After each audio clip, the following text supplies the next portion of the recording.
Good morning, sisters and brothers, to those who are here and those who are joining us via live stream. Today I would like to reflect about obedience to the Lord. I think there is really no issue about human being obedient because we were made to obey. We were made to listen. But the bigger problem is, who are we listening to? Who is the God that we are listening to? There's so many voices around, oftentimes noise. The world is so noisy that oftentimes we just select voices that we follow, and we fail to recognize that soft, serene, peaceful, calm voice that God is telling us. That is why we need to really pay attention and listen and obey to that inner voice of God, not the noises of the world, of power, of wealth, of our own issues and cravings. You know, we were just talking over a kind of conversation with my fellow priests about what happened in Negros and the killing of the governor. But we were just wondering, how could men really get into a crowd and naturally, as it were, killing people? And one fellow priest just commented, it is a misplaced obedience. Definitely they're following a kind of a script, a kind of an order. They are obeying a particular program. But it's so misplaced that it ended up to the killing of people. You see how misplaced obedience can really detrimental not only to yourself but to the rest of humanity. Because there is a natural tendency of the human person to obey. But we should really pay attention, heed, and know the voice that we are following. In today's gospel, we have heard the heart of Jesus' mission, obedience to the Father. He knows that very well. Jesus knows the Father so well that no matter how disturbing the voices of the world are, He would not compromise. He would not give in. In the first reading and in the first part of the gospel of today, Jesus and the rest of the 12 are going up to Jerusalem. Jesus knows what going up to Jerusalem means. It is obeying the will of the Father, but it is not simply obeying the will of the Father, but that obedience to the Father would cost his life. And he was saying to his disciples, the Son of Man would be handed over to the religious leaders, the very same people that I have wanted for conversion, that I have criticized yesterday, talking about hypocrisy.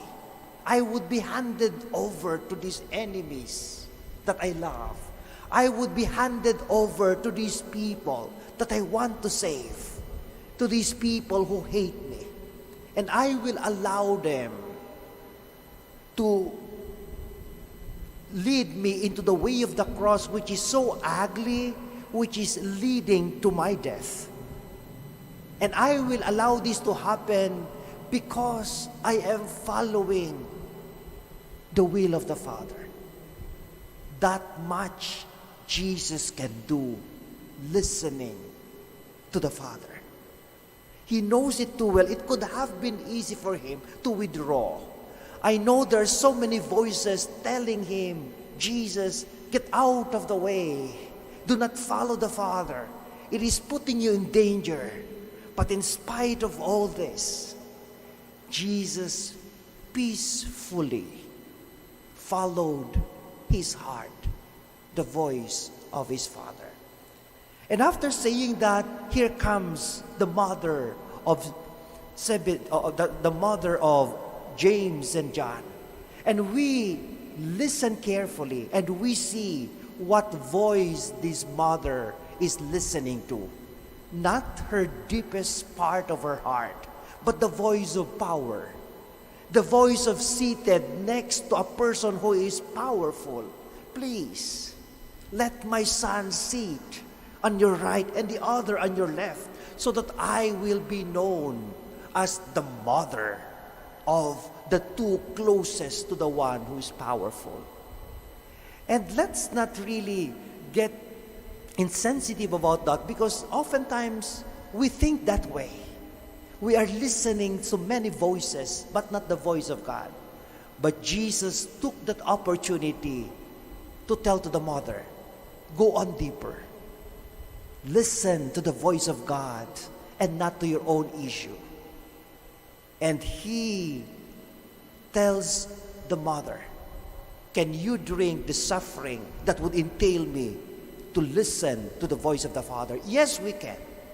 And then he proceeded, you may, but still I will not tempt myself. I will not pretend to be the one choosing and take over the Father, because it is only the Father who will choose the one who will sit on my left and on my right. Obedience through and through. Obedience until the end. Obedience that is unconditional, uncompromising. Just listening, not to the loud voice of the world, but to the subtle, calm, peaceful, and oftentimes murmurings of God.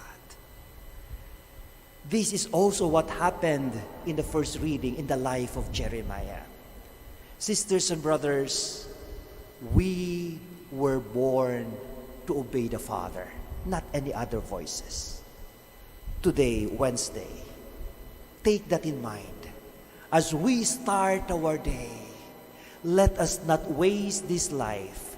Let us not waste this day, Wednesday, by obeying the voices, the noise of the world, but firmly grounded in that voice of God, no matter what happens. And in the end, Jesus, in the end, in obeying to the Father, he heard the voice, you are my beloved Son. My plan was carried out because of your obedience. God does not have a plan that leads to destruction. In obedience and in sacrifice, we give glory and serve the Lord. Amen.